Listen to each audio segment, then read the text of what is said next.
Chapter 9. The Mother Called Eve. By tracing Hebrew words in the Bible through their Akkadian stem to their Sumerian origin, it has been possible to understand the true meaning of biblical tales, especially those in the book of Genesis. The fact that so many Sumerian terms had more than one meaning, mostly, but not always derived from a common original pictograph, constitutes a major difficulty in understanding Sumerian, and requires reading them carefully in context. On the other hand, the propensity of Sumerian writers to use that for frequent plays of words makes their texts an intelligent reader's joy. Dealing, for example, with the biblical tale of the upheavaling of Sodom and Gomorrah in the wars of gods and men, I pointed out that the notion that Lot's wife was turned into a pillar of salt when she stayed back to watch what was happening, in fact meant pillar of vapor in the original Sumerian terminology. Since salt was obtained in Sumer from vapor-filled swamps, the original Sumerian term nimur came to mean both salt and vapor. Poor Lot's wife was vaporized, not turned into salt by the nuclear blasts that caused the upheaval of the cities of the plain. Regarding the biblical tale of Eve, it was the great Sumerologist Samuel N. Kramer who first pointed out that her name, which meant in Hebrew, she who has life, and the tale of her origin from Adam's rib in all probability stemmed from the Sumerian play on the word ti, which meant both life and rib. Some other original or double meanings in the creation tales have already been mentioned in a previous chapter. More can be gleaned about Eve and her origins from comparisons of the biblical tales with the Sumerian texts and an analysis of Sumerian terminology. The genetic manipulations we have seen were conducted by Enki and Ninti in a special facility called, in the Akkadian versions, bit-shimti, house where the wind of life is breathed in. This meaning conveys a pretty accurate idea of what the purpose of the specialized structure, a laboratory, was. But here we have to invite into the discussion the Sumerian penchant for wordplay, thereby throwing fresh light on the source of the tale of Adam's rib, the use of clay, and the breaths of life. The Akkadian term, as earlier stated, was a rendering of the Sumerian SHI.IM.TI, a compound word in which each of the three components conveyed a meaning that combined with, strengthened, and expanded the other two. Shi stood for what the Bible called nephesh, commonly translated soul, but more accurately meaning breath of life. Im had several meanings depending on the context. It meant wind, but it could also mean side. In astronomical texts, it denoted a satellite that is by the side of its planet. In geometry, it meant the side of a square or triangle, and in anatomy, it meant rib. To this day, the parallel Hebrew word selah means both the side of a geometric shape and a person's rib. And, lo and behold, Im also had a totally unrelated fourth meaning: clay. As if the multiple meanings wind, side, rib, and clay of Im were not enough, the term ti added to the Sumerians' linguistic fun. It meant, as previously mentioned, both life and rib, the latter being the parallel of the Akkadian silu, from which came the Hebrew selah. Doubled, ti meant belly, that which held the fetus. And lo and behold, in Akkadian titu acquired the meaning clay, from which the Hebrew word tit has survived. Thus, the component ti of the laboratory's Sumerian name, SHI.IM.TI, we have the meanings life, clay, belly, rib. In the absence of the original Sumerian version from which the compilers of Genesis might have obtained their data, one cannot be sure whether they had chosen the rib interpretation because it was conveyed by both Im and Ti, or because it gave them an opening to making a social statement in the ensuing verses. And Yahweh Elohim caused a deep sleep upon the Adam, and he slept. And he took one of his ribs and closed up the flesh in its place. And Yahweh Elohim constructed of the rib, which he had taken from the Adam, a woman, and he brought her to the Adam. And the Adam said, "This is now bone of my bones, flesh of my flesh." Therefore is the being called Ishsha, woman, because out of Ish, man, was this one taken. Therefore doth a man leave his father and his mother, and shall cleave unto his wife, to become as one flesh.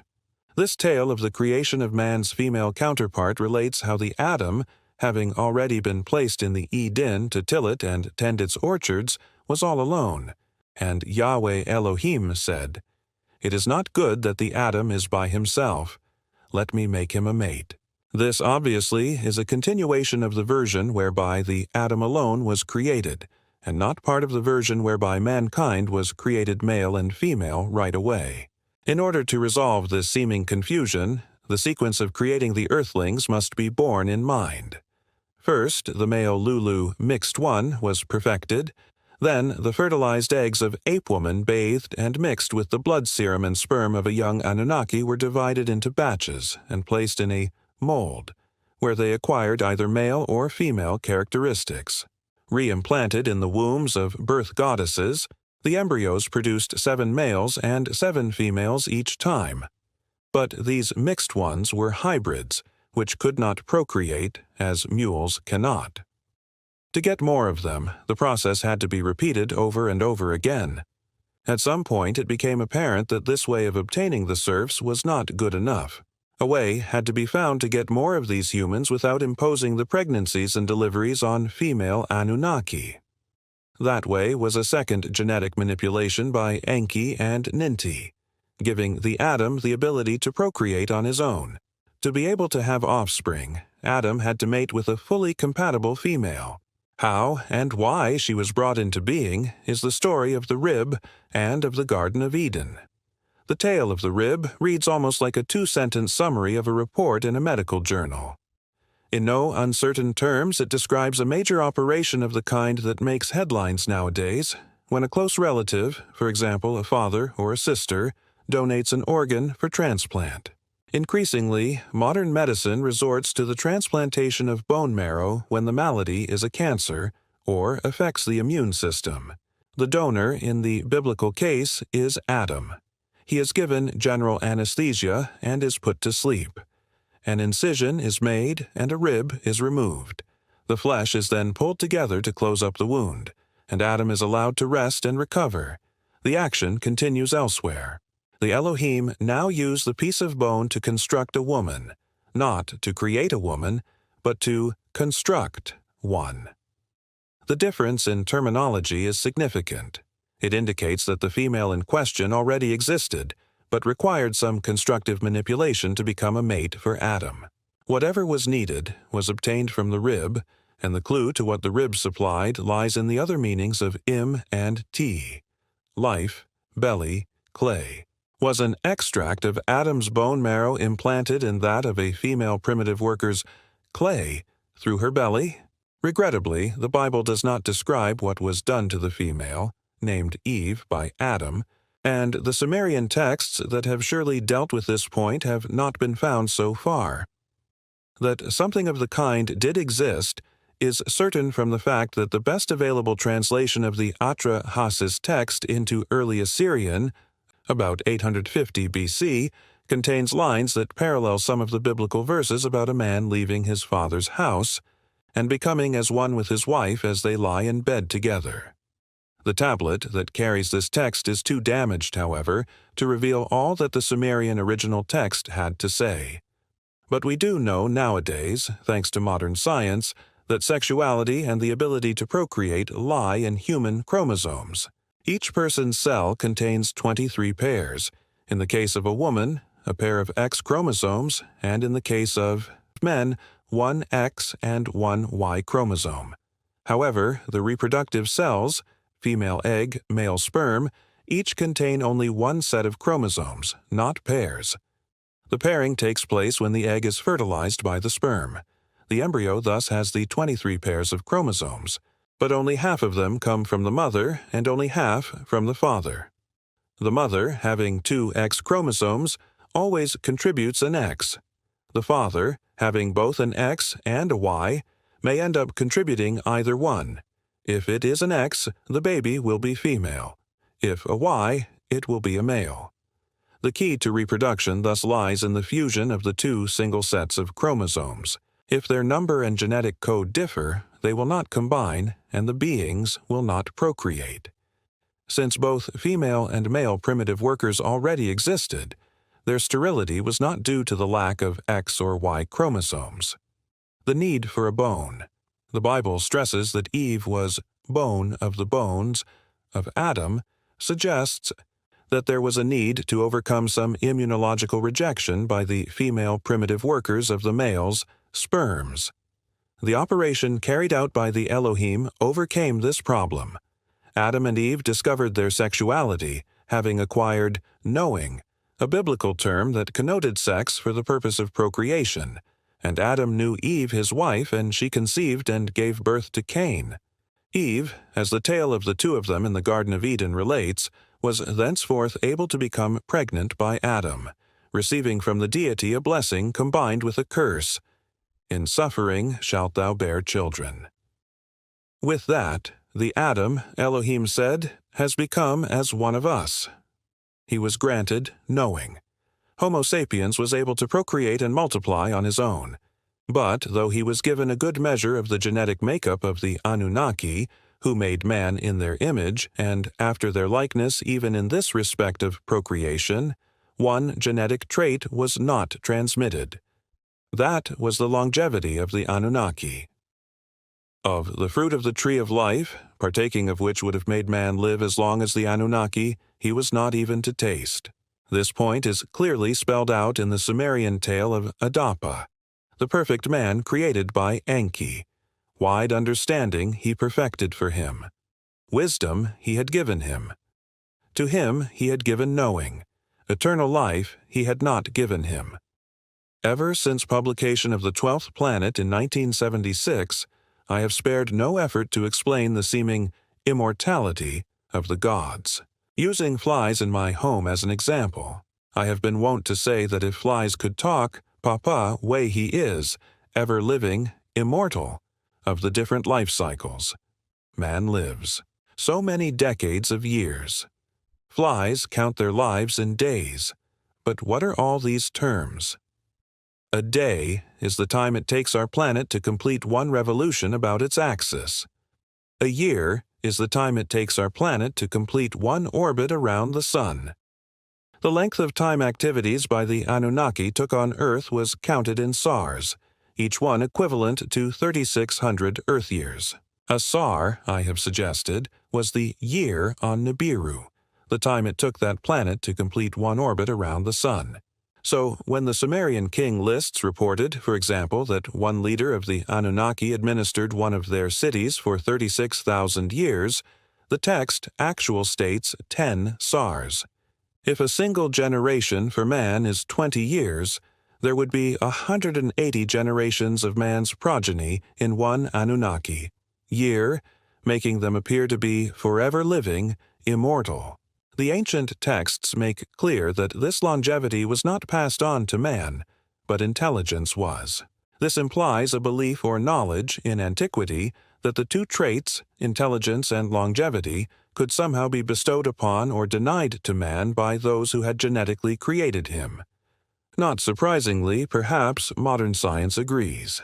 Evidence amassed over the past 60 years suggests that there is a genetic component to intelligence. Scientific American reported in its March 1989 issue.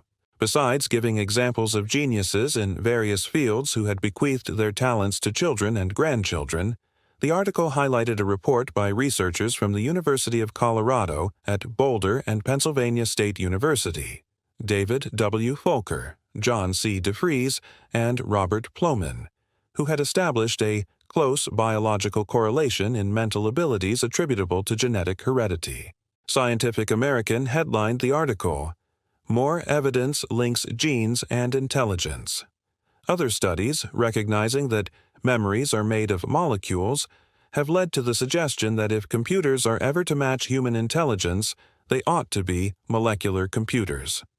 Updating suggestions made in this direction by Forrest Carter of the Naval Research Laboratories in Washington, D.C., John Hopfield of Caltech and AT&T's Bell Laboratories outlined in 1988. Science, Vol. 241, a blueprint for a biological computer. Evidence has also been mounting for the genetic source of the life cycles of living organisms. The various stages in the life of insects and the length of time they live are clearly genetically orchestrated. So is the fact that so many creatures, but not mammals, die after reproducing. Octopuses, for example, it was discovered by Jerome Wodinsky of Brandeis University, are genetically programmed to self-destruct after reproduction through chemicals found in their optical glands. The studies were carried out in the course of research on the aging process in animals, not on the life of octopuses per se. Many other studies have shown that some animals possess the capacity to repair damaged genes in their cells and thus halt or reverse the aging process. Every species clearly has a lifespan fixed by its genes: a single day for the mayfly, about 6 years for a frog, a limit of about 15 for a dog. Nowadays, the human limit lies somewhere not much beyond 100 years, but in earlier times, human lifespans were much longer. According to the Bible, Adam lived to be 930 years old, his son Seth 912 years, and his son Enosh 905. Although there is reason to believe that the editors of Genesis reduced by a factor of 60, the much greater lifespans reported in the Sumerian texts, the Bible does acknowledge that mankind had much longer lifetimes before the deluge. Patriarchal lifespans began to shorten as the millennia raced on. Terah, Abraham's father, died at the age of 205. Abraham lived 175 years. His son Isaac died at age 180.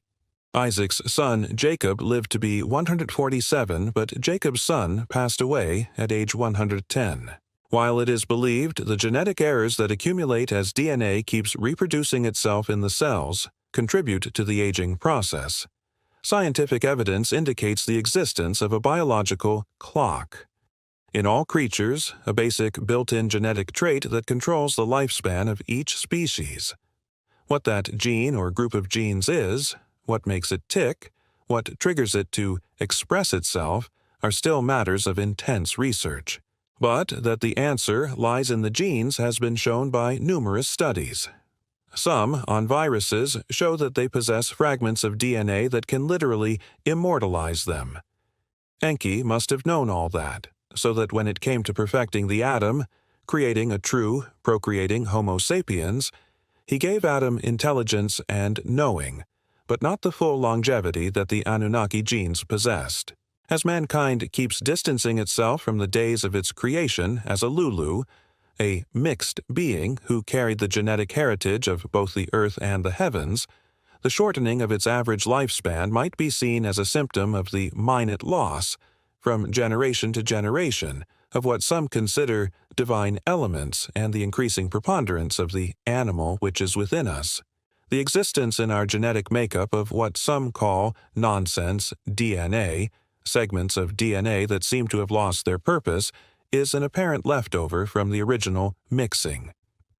The two independent, though connected, parts of the brain, one more primitive and emotional, the other newer and more rational, are another attestation to the mixed genetic origin of mankind. The evidence that corroborates the ancient tales of creation, massive as it has been so far, does not end with genetic manipulation. There is more to come, and it is all above Eve. Modern anthropology, with the aid of fossil finds by paleontologists and advances in other fields of science, has made great strides in tracing back the origin of man. By now, the question, "Where did we come from?" has been clearly answered. Mankind arose in southeastern Africa. The story of man we now know did not begin with man. The chapter that tells of the group of mammals called primates takes us back some 45 or 50 million years when a common ancestor of monkeys, apes, and man appeared in Africa. 25 or 30 million years later, that is how slowly the wheels of evolution turn, a precursor of the great apes branched off the primate line. In the 1920s, fossils of this early ape, proconsul, were found by chance on an island in Lake Victoria, and the find eventually attracted to the area the best-known husband-wife team of paleontologists Louis S. B. and Mary Leakey. Besides proconsul fossils, they also discovered in the area remains of Ramapithecus, the first erect ape or man-like primate. It was some 14 million years old, some 8 or 10 million years up the evolutionary tree from proconsul. These discoveries meant more than finding a few fossils. They unlocked the door to nature's secret laboratory, the hideaway where Mother Nature keeps forging ahead with the evolutionary march that has led from mammal to primate to great apes to hominids. The place was the Rift Valley that slashes through Ethiopia, Kenya, and Tanzania, part of the Rift system that begins in the Jordan Valley and the Dead Sea in Israel, includes the Red Sea, and runs all the way to southern Africa. Numerous fossil finds have been made at sites that the Leakeys and other paleoanthropologists have made famous. The richest finds have been in Olduvai Gorge in Tanzania, near Lake Rudolph, renamed Lake Turkana, in Kenya, and in the Afar province of Ethiopia, to name the best-known sites. There have been many discoverers from many nations, but some, prominent in the scholarly debates regarding the meaning and timescales of the finds, ought to be mentioned. The Leakeys' son, Richard, curator of the National Museums of Kenya; Donald C. Johanson, curator at the Cleveland Museum of Natural History at the time of his discoveries; Tim White and J. Desmond Clark, University of California at Berkeley; Alan Walker, Johns Hopkins University; Andrew Hill and David Pilbeam of Harvard; and Raymond Dart and Philip Tobias of South Africa.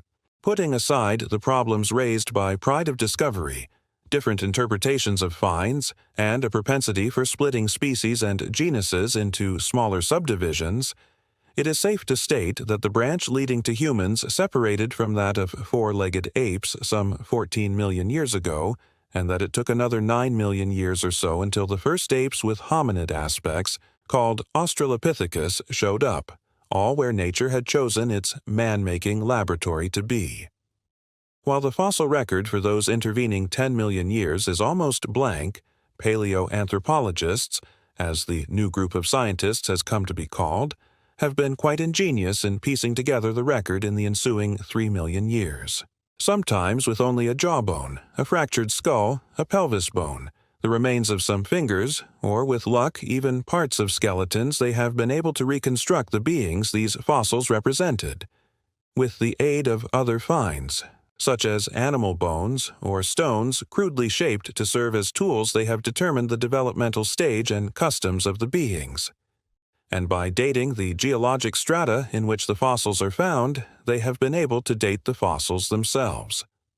Among the outstanding road markers have been such finds as skeletal parts of a female nicknamed Lucy, believed to have been an advanced Australopithecus who lived some 3.5 million years ago, a fossil known by its catalog number as Skull 1470, of a male from perhaps 2 million years ago and considered by its finders to be a near man, or Homo habilis, handy man, a term to whose implications many object, and skeletal remains of a strapping young male, catalogued WT. 15,000 of a Homo erectus from about 1.5 million years ago, probably the first true hominid. He ushered in the Old Stone Age. He began to use stones as tools and migrated via the Sinai Peninsula, which acts as a land bridge between Africa and Asia, to Southeast Asia on the one hand, and to Southern Europe on the other. The trail of the Homo genus is lost after that. The chapter between about 1.5 million years to about 300,000 years ago is missing, except for traces of Homo erectus on the peripheries of this hominid's migrations.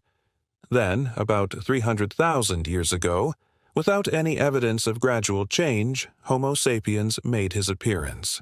At first, it was believed that Homo sapiens neanderthalis Neanderthal man, so named after the site of his first discovery in Germany, who came into prominence in Europe and parts of Asia about 125,000 years ago, was the ancestor of the Cro-Magnon's Homo sapiens sapiens, who took over the lands about 35,000 years ago. Then it was held that the more brutish and thus primitive Neanderthal stemmed from a different Homo sapiens branch that Cro-Magnon had developed somewhere on his own. Now it is known that the latter notion is more correct, but not entirely. Related, but not the offspring of each other, the two lines of Homo sapiens lived side by side as far back as 90,000 or even 100,000 years ago. The evidence was found in two caves, one on Mount Carmel and the other near Nazareth in Israel. They are among a number of caves in the area where prehistoric man had made himself a home. The first finds in the 1930s were believed to be about 70,000 years old and only of Neanderthal man, thus fitting well with the theories then held. In the 1960s, a joint Israeli-French team re-excavated the cave at Kafze, the one near Nazareth, and discovered that the remains were not only of Neanderthals but also of Cro-Magnon types. In fact, the layering indicated that Cro-Magnons had used the cave before the Neanderthals, a fact that pushed back the appearance of the Cro-Magnons from the supposed 35,000 years ago to well before 70,000 years ago. Themselves incredulous, the scientists at Hebrew University in Jerusalem turned for verification to the remains of rodents found in the same layers. Their examination gave the same incredible date. Cro-Magnons Homo sapiens sapiens, who were not supposed to have made an appearance before 35,000 years ago, had reached the Near East and settled in what is now Israel more than 70,000 years ago. Moreover, for a long time they shared the area with the Neanderthals. At the end of 1987, the finds at Kafze and Kabara, the cave on Mount Carmel, were dated by new methods including thermoluminescence, a technique that gives reliable dates much further back than the 40,000 to 50,000 year limit of radiocarbon dating. As reported in two issues, vols 330 and 340, of Nature by the leader of the French team, Hélène Valade of the National Research Center at Gif-sur-Yvette, the results showed without doubt that both Neanderthal and Cro-Magnons dwelt in the area between 90,000 and 100,000 years ago. Devoting an editorial in Nature to the findings, Christopher Stringer of the British Museum acknowledged that the conventional view that Neanderthals preceded Cro-Magnons had to be discarded. Both lines appeared to stem from an earlier form of Homo sapiens. Wherever the original Eden for modern humans might have been, the editorial stated, it now appeared that for some reason Neanderthals were the first to migrate northward, about 125,000 years ago. Joined by his colleague Peter Andrews and Ofer Bar Yosef of Hebrew University and Harvard, they forcefully argued for an out-of-Africa interpretation of these finds. A northward migration by these first Homo sapiens from an African birthplace was confirmed by the discovery, by Fred Wendorf of Southern Methodist University, Dallas, of a Neanderthal skull near the Nile in Egypt that was 80,000 years old. Does it all mean an earlier dawn for humans? A Science headline asked. As scientists from other disciplines joined the search, it became clear the answer was yes. The Neanderthals, it was determined, were not just visitors to the Near East, but long-time dwellers there, and they were not the primitive brutes that earlier notions had made them out to be. They buried their dead in rituals that indicated religious practices and at least one type of spiritually motivated behavior that allies them with modern humans. Jared M. Diamond of the University of California Medical School at Los Angeles. Some, as the discoverer of Neanderthal remains at the Shanidar Cave, Ralph S. Solecki of Columbia University, believe that the Neanderthals knew how to use herbs for healing 60,000 years ago. Skeletal finds in the Israeli caves convinced anatomists that, contrary to previously held theories, Neanderthals could speak. Fossil brain casts show a well-developed language area, stated Dean Falk of the State University of New York at Albany. And Neanderthal's brain was bigger than ours. He was not dull-witted and inarticulate, concluded neuroanatomist Terence Deacon of Harvard. All these recent discoveries have left no doubt that Neanderthal man was without doubt a Homo sapiens, not an ancestor of Cro-Magnon man, but an earlier type from the same human stock.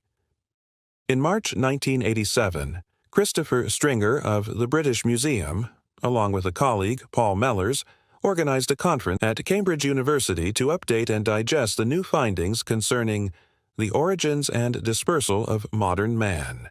As reported by J. Gowlett in Antiquity, July 1987, the conferees first considered the fossil evidence. They concluded that after a hiatus of 1.2 to 1.5 million years by Homo erectus, Homo sapiens made a sudden appearance soon after 300,000 years ago, as evidenced by fossil remains in Ethiopia, Kenya, and South Africa. Neanderthals differentiated from those early Homo sapiens, wise man, about 230,000 years ago, and may have begun their northward migrations 100,000 years later, perhaps coinciding with the appearance of Homo sapiens sapiens. The conference also examined other lines of evidence, including the brand new data provided by the field of biochemistry. Most exciting were the findings based on genetics. The ability of geneticists to trace parentage through comparisons of DNA, sentences, has been proven in paternity lawsuits. It was inevitable that the new techniques would be extended to trace not only child-parent relationships, but also whole lineages of species. It was this new science of molecular genetics that enabled Alan C. Wilson and Vincent M. Sarich, both of the University of California at Berkeley, to establish with great accuracy that hominids differentiated from apes about 5 million, not 15 million years ago, and that the hominids closest next of kin were chimpanzees and not gorillas. Because a person's DNA keeps getting mixed by the genes of the generational fathers, comparisons of the DNA in the nucleus of the cell, which come half from mother, half from father, do not work well after several generations. It was discovered, however, that in addition to the DNA in the cell's nucleus, some DNA exists in the mother's cell but outside the nucleus in bodies called mitochondria. This DNA does not get mixed with the father's DNA. Instead, it is passed on unadulterated, from mother to daughter to granddaughter, and so on through the generations. This discovery by Douglas Wallace of Emory University in the 1980s led him to compare this mtDNA of about 800 women. The surprising conclusion, which he announced at a scientific conference in July 1986, was that the mtDNA in all of them appeared to be so similar that these women must have all descended from a single female ancestor. The research was picked up by Wesley Brown of the University of Michigan, who suggested that by determining the rate of natural mutation of mtDNA, the length of time that had passed since this common ancestor was alive could be calculated. Comparing the mtDNA of 21 women from diverse geographical and racial backgrounds, he came to the conclusion that they owed their origin to a single mitochondrial Eve, who had lived in Africa between 300,000 and 180,000 years ago. These intriguing findings were taken up by others who set out to search for Eve. Prominent among them was Rebecca Cann of the University of California at Berkeley, later at Hawaii University. Obtaining the placentas of 147 women of different races and geographical backgrounds who gave birth at San Francisco hospitals, she extracted and compared their mtDNA.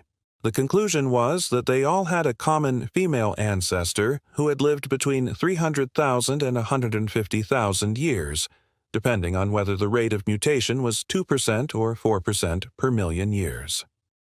We usually assume 250,000 years, Cann stated.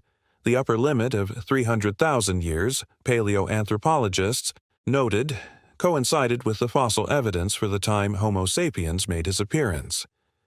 What could have happened 300,000 years ago to bring this change about? Cann and Alan Wilson asked, but they had no answer. To further test what has come to be called the Eve hypothesis, Cann and her colleagues, Wilson and Mark Stoneking, proceeded to examine placentas of about 150 women in America whose ancestors came from Europe, Africa, the Middle East, and Asia, as well as placentas from Aborigine women in Australia and New Guinea. The results indicated that the African mtDNA was the oldest, and that all those different women from various races and the most diverse geographic and cultural backgrounds had the same sole female ancestor who had lived in Africa between 290,000 and 140,000 years ago. In an editorial in Science, September 11, 1987, in which all these findings were reviewed, it was stated that the overwhelming evidence showed that Africa was the cradle of modern humans. The story molecular biology seems to be telling is that modern humans evolved in Africa about 200,000 years ago. These sensational findings, since then corroborated by other studies, made worldwide headlines. The question, "Where did we come from?" has been answered. The National Geographic, October 1988, announced, "Out of southeastern Africa." The mother of us all has been found, headlined the San Francisco Chronicle. Out of Africa, man's route to rule the world, announced the London Observer. Newsweek, January 11, 1988. In what was to be its best-selling issue ever depicted an Adam and an Eve, with a serpent on its front cover, headlining it, "The Search for Adam and Eve." The headline was appropriate, for, as Alan Wilson observed, obviously, where there was a mother, there had to be a father. All these very recent discoveries go a long way indeed in confirming the biblical claim regarding the first couple of Homo sapiens. And Adam called his wife's name Chava, she of life, Eve in English, for she was the mother of all who live. Several conclusions are offered by the Sumerian data. First, the creation of the Lulu was the result of the mutiny of the Anunnaki about 300,000 years ago. This date as the upper limit for the first appearance of Homo sapiens has been corroborated by modern science. Second, the forming of the Lulu had taken place above the Abzu, north of the mining area. This is corroborated by the location of the earliest human remains in Tanzania, Kenya, and Ethiopia, north of the gold mining areas of southern Africa. Third, the full emergence of the first type of Homo sapiens, the Neanderthals, about 230,000 years ago, falls well within the 250,000 years suggested by the mtDNA findings for the data of Eve, followed later by the emergence of Homo sapiens sapiens, modern man. There is no contradiction at all between these later dates and the 300,000-year date of the mutiny. Bearing in mind that these were Earth years, whereas for the Anunnaki 3,600 Earth years amounted to only one of theirs, we should first recall that a period of trial and error followed the decision to create the atom, until the perfect model was achieved. Then, even after the primitive workers were brought forth, 7 males and 7 females at a time, pregnancies by birth goddesses were required, as the new hybrid was unable to procreate. Clearly, the tracing of mtDNA accounts for the Eve who could bear children, not a female Lulu unable to procreate. The granting to mankind of this ability, it was shown earlier, took place as a result of a second genetic manipulation by Enki and Ninti, which in the Bible is reflected in the story of Adam, Eve, and the serpent in the Garden of Eden. Did that second genetic manipulation take place about 250,000 years ago? The data for Eve suggested by Rebecca Cann, or 200,000 years ago, as the article in Science prefers. According to the book of Genesis, Adam and Eve began to have children only after their expulsion from Eden. We know nothing of whether Abel, their second son who was killed by his elder brother Cain, had any offspring. But we do read that Cain and his descendants were ordered to migrate to faraway lands. Were these descendants of the accursed line of Cain the migrating Neanderthals? It is an intriguing possibility that must remain a speculation. What seems certain is that the Bible does recognize the final emergence of Homo sapiens sapiens, modern human beings. It tells us that the third son of Adam and Eve, Seth, had a son named Enosh, of whom the lineage of mankind is descended. Now, Enosh in Hebrew means human being, you and me. It was in the time of Enosh, the Bible states, that men began to call the name of Yahweh. It was then, in other words, that fully civilized man and religious worship were established. With that, all the aspects of the ancient tale stand corroborated. The emblem of entwined serpents. In the biblical tale of Adam and Eve in the Garden of Eden, the antagonist of the Lord God who had caused them to acquire knowing, the ability to procreate, was the serpent Nahash in Hebrew. The term has two other meanings: he who knows secrets and he who knows copper. These other meanings or wordplays are found in the Sumerian epithet buzur for Enki, which meant he who solves secrets and he of the metal mines. I have therefore suggested in previous writings that in the original Sumerian version, the serpent was Enki. His emblem was entwined serpents. It was the symbol of his cult center, Eridu, of his African domains in general, and of the pyramids in particular, and it appeared on Sumerian illustrations on cylinder seals of the events described in the Bible. What did the emblem of entwined serpents, the symbol for medicine and healing to this very day, represent? The discovery by modern science of the double helix structure of DNA offers the answer. The entwined serpents emulated the structure of the genetic code, the secret knowledge of which enabled Enki to create the atom and then grant Adam and Eve the ability to procreate. The emblem of Enki as a sign of healing was invoked by Moses when he made a Nahash Nehosheth, a copper serpent, to halt an epidemic afflicting the Israelites. Was the involvement of copper in the triple meanings of the term and in the making of the copper serpent by Moses due to some unknown role of copper in genetics and healing? Recent experiments conducted at the universities of Minnesota and St. Louis suggest that it is indeed so. They showed that radionuclide copper-62 is a positron emitter, valuable in imaging blood flow, and that other copper compounds can carry pharmaceuticals to living cells, including brain cells.